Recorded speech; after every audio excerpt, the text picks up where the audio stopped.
Pakulo ako ng talong or eggplant para gawin ko siyang eggplant with egg. Mamaya, inano ko muna ng mga 10 to 15 minutes para malambot. Kasi masarap pag malambot na malambot. Pagluto, maayos, hindi hilaw-hilaw. Okay, for the breakfast or lunch. Ito nga, ay tapos ko nang napakuluan at palalamigin lang ng 1 oras bago ko siya babalatan at lulutuin. See, init pa.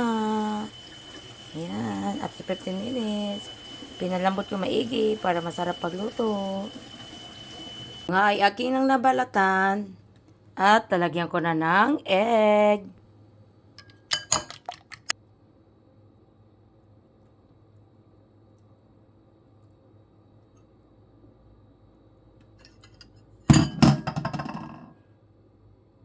Nagpapainit lang kawali habang naglalagay ako ng egg nitong talong.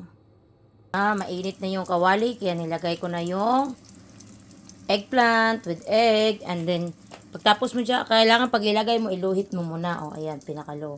Tapos mo siya mailagay, saka ko siya ginigitna ng low at medium heat. Ganyan, gitna siya ng low at medium. Ito yung medium nandito.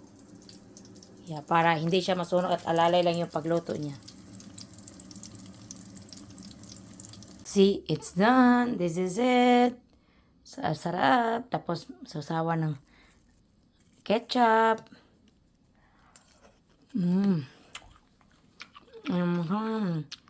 Ito na, ang eggplant with egg. Ito yung ulam ng mga bata kanina, itlog. Sarap.